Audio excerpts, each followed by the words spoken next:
बच्चों, आज के इस व्याख्यान में अपन सेकेंड ईयर पॉलिटिकल साइंस के पेपर फर्स्ट में जो अपना विषय चल रहा है ब्रिटेन का संविधान, उसकी चर्चा करेंगे।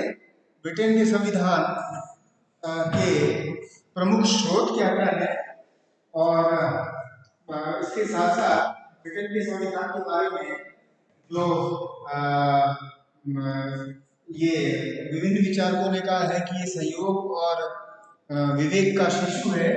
इसके आधार पर हम ये देखने की कोशिश करेंगे कि कैसे ब्रिटेन की संविधान की विशेषताएं क्या क्या है और इसके आधार पर हम तय करेंगे कि किस तरह से ब्रिटेन का संविधान दुनिया में, विश्व में संवैधानिक विकास, संसदीय परंपराएं इत्यादि के संदर्भ में महत्व रखती है ना। तो आज इसके बारे में ब्रिटेन के संविधान के इन्हीं स्रोतों एवं विशेषताओं का अपन उल्लेख करेंगे, इसके बारे में देखेंगे। देखिए, ब्रिटेन का संविधान जैसा कि मैंने पहले ही कहा कि एक तो ये जो है ना, ये विकास हुआ इसका, या इसका विकास, इसका निर्माण न होकर विकास हुआ है, और ये विकास एक लंबे समय के दौरान हुआ। ये विकास जो है ना, ये बहुत लंबे समय के दौरान हुआ है और इसमें कई सारे तत्वों का योगदान है। अपन देखते हैं कि जैसे भारत ने संसदीय व्यवस्था को अपनाया, तो इस संसदीय व्यवस्था में भी ब्रिटेन का बहुत भारी योगदान है। और इस ब्रिटेन के संविधान के संसदीय परंपराओं, जैसे खुद ब्रिटेन में इसका विकास जो है अनेक प्रकार से हुआ, अपन उसको स्पष्ट करेंगे, थोड़ा सा उसको देखने की कोशिश करेंगे। सबसे पहले ब्रिटिश संविधान के स्रोत क्या क्या गिनाए जा सकते हैं। नंबर 1, सबसे पहले कि बहुत सारे मांग पत्र, अधिकार पत्र और ऐतिहासिक जो प्रलेख है, यानी कि दस्तावेज है, वो उनका बहुत योगदान रहा है इस संविधान के विकास में। जैसे मैग्ना कार्टा 1215 का, जैसे 1689 का पिटिशन ऑफ राइट्स, है ना।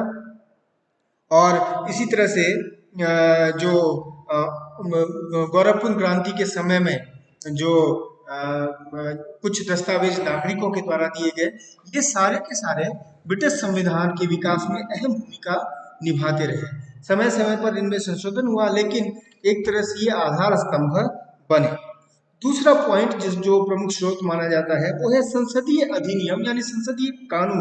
हम सभी जानते हैं कि ब्रिटेन में संसदीय व्यवस्था का विकास हुआ और लॉक, जो कि स्वयं ब्रिटेन का था, उसने जब संसदीय व्यवस्था का एक दार्शनिक आधार प्रदान किया, प्रतिनिधित्व व्यवस्था की, संसदीय व्यवस्था की, उसके आधार पर जब मध्य काल में गोरखपुर क्रांति के बाद ब्रिटिश संविधान का विकास हुआ, तो उसमें विभिन्न जो संविधानिक संसदीय अधिनियम थे, उन्होंने भी इस संविधान को पुख्ता किया, पुष्ट किया।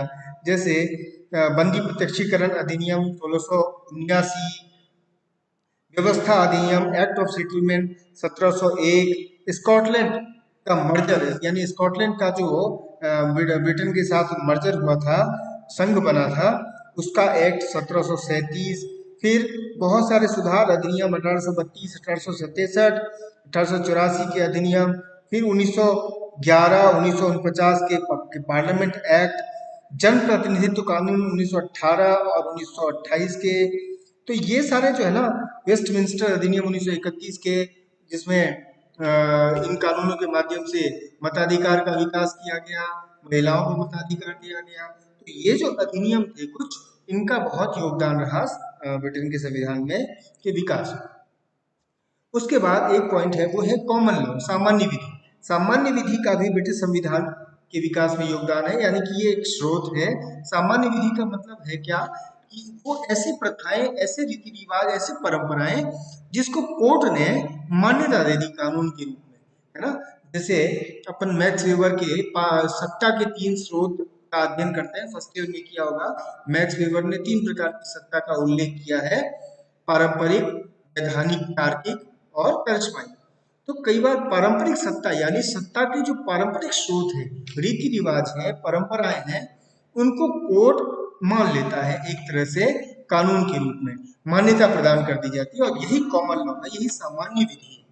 ये सामान्य विधि इंग्लैंड में काफी इसका विकास हुआ और कई बार तो जैसे मुनरो ने भी कहा है कि सामान्य विधि जो है वो संसदीय व्यवस्था की भांति विकसित होती रहती है। ये कोई एक पर्टिकुलर टाइम पे इसका निर्माण नहीं होता।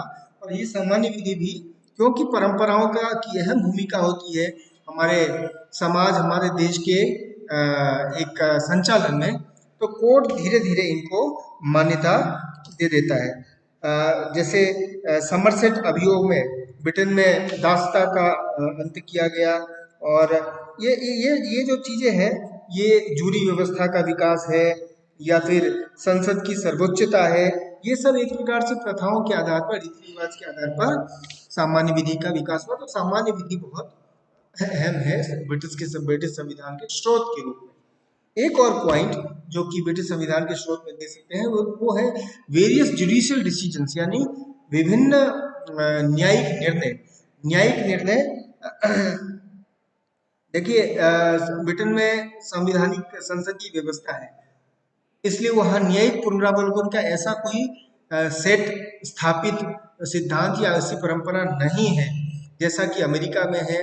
क्योंकि अमेरिका अध्यक्षीय प्रणाली है, हालांकि भारत में संसदीय प्रणाली होने के बावजूद न्यायिक पुनरावलोकन का विकास हुआ है, लेकिन ब्रिटेन में एज सच ये व्यवस्था नहीं है। लेकिन ये जो विभिन्न न्यायिक निर्णय है, उन्होंने ब्रिटेन में ब्रिटिश कानून और ब्रिटिश संविधान के विकास में भूमिका निभाई है। संविधान और सामान्य विधि के विकास में भी भूमिका निभाई है। सामान्य विधि अंततः है न्यायिक निर्णयों की परिणति भी है और न्याय का आधार भी है। तो इसलिए बहुत सारे ऐसे आदेश आए जिसमें न्यायिक निर्णयों ने ब्रिटिश संविधान को विकसित करने में अपनी भूमिका निभाई है। और जैसा कि मैंने कहा कि प्रथाएं और परंपराएं भी चलती रहती है। एक तो वो जिसके आधार पर कॉमन लॉ बन जाता है, लेकिन एक यानी कि जो प्रथाएं परंपराएं स्थापित होती रहती है। जैसे ब्रिटेन में जो संसदीय व्यवस्था आई, तो अचानक ही सब कुछ नहीं हुआ, है ना। वहां पे मोनार्की यानी राजतंत्र था, तो राजतंत्र में राजा ने कैसे अपने अधिकार छोड़े। प्रथम प्रधानमंत्री रॉबर्ट वालपोल था, कैसे उसने अध्यक्षता मंत्रिमंडल की करनी शुरू कर दी, है ना। और किस प्रकार से संसदीय सर्वोच्चता स्थापित हुई, कैसे संसद में के लोकप्रिय सदन कॉमन सभा में बहुमत दल का नेता प्रधानमंत्री बने, ये परंपरा शुरू हो गई। तो ये प्रथाएं परंपरा ही विकसित हुई है। आज हम देखते हैं कि इन्हीं संसदीय परंपराओं को भारत जैसे देश के संविधान ने संस्थागत बिल्कुल ही संहिताबद्ध स्वरूप प्रदान कर दिया। लेकिन इसकी शुरुआत और इसका विकास तो इंग्लैंड में, ब्रिटेन में हुआ। एक और स्रोत है, वो है टिप्पणियां, टीकाएं, यानी कि संविधान पर जो लिखे हुए दस्तावेज विभिन्न विद्वानों के होते हैं, उसका भी बड़ा योगदान होता है। जैसे डाइसी का लॉ ऑफ द कॉन्स्टिट्यूशन, बहुत प्रसिद्ध पुस्तक है ये, है ना। बेजहॉट का इंग्लिश संविधान, ब्रिटिश संविधान, है ना, इंग्लिश कॉन्स्टिट्यूशन। और इसी तरह के और भी जो किताबें हैं और भी जो टीका टिप्पणियां हुई हैं, वो उन ग्रंथों का, किताबों का बहुत बड़ा योगदान है ब्रिटिश संविधान के विकास में। ये तो प्रमुख स्रोत हो गए बच्चों, आप इनको पढ़ना पॉइंट वाइज भी। कहीं लिखने का अगर प्रश्न आ जाए कि ब्रिटिश संविधान के प्रमुख स्रोत, तो ये 5-6 पॉइंट आप लिख सकते हैं, है ना। एक का जो आता है, जो कि स्ट्रेसी ने कहा था, स्ट्रेसी ने जो लिटन स्ट्रेसी है, उसने कहा था कि ब्रिटिश संविधान जो है वो संयोग और विवेक का शिशु है। ये सामान्यतः एक छोटे प्रश्न के रूप में आता है कभी कभी, इसको जानना चाहिए कि संयोग और विवेक का शिशु, इसका मतलब क्या है। इसका मतलब ये है कि ब्रिटिश संविधान ना तो पूर्णतः संयोग है, यानी कि विकास का परिणाम है, ना ही पूर्णतः विवेक यानी कि निर्माण का परिणाम है।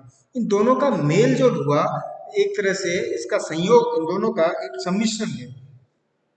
और इसलिए स्ट्रेसी ने कहा कि यह संयोग और विवेक का शिशु है। मुंडो ने भी कहा कि एक लंबे विकास का परिणाम है ना। तो ये जो है, ये क्यों है, ये ऐसा इसलिए है कि कुछ प्रथाएं, कुछ परंपराएं तो विकसित हुई है ब्रिटेन में, लेकिन कुछ चीजें जो है वो कई बार ब्रिटेन में लिखित भी है, संहिताबद्ध भी किया गया है इसको, है ना। कई चीजें जो है वो लिखित रूप में भी स्थापित की गई है। इसलिए कहा जाता है कि ये संयोग और विवेक का शिशु है। कई सारे जो न्यायिक निर्णय है उनको संहिताबद्ध कर दिया गया। कई डॉक्यूमेंट्स और भी हैं, जैसे ट्रेजरी यानी एक्सचेकर यानी राजकोष की स्थापना, है ना, मॉडर्न पार्लियामेंट जो 1295 में विकसित होना शुरू हुआ, संसद का विकास।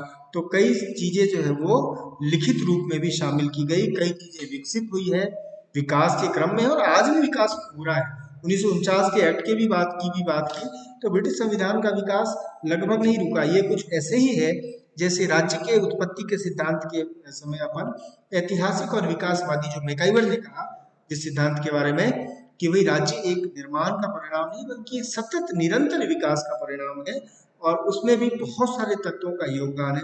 ठीक उसी प्रकार से ये भी विकास का परिणाम है, लेकिन समय समय पर इसमें कुछ लिखित भी किया जाता रहा है। तो बच्चों आगे अगले पार्ट में, मैं अगले व्याख्यान में ब्रिटिश संविधान 26 पेपर के बारे में बताऊंगा। ब्रिटिश संविधान की प्रमुख विशेषताओं की चर्चा करेंगे।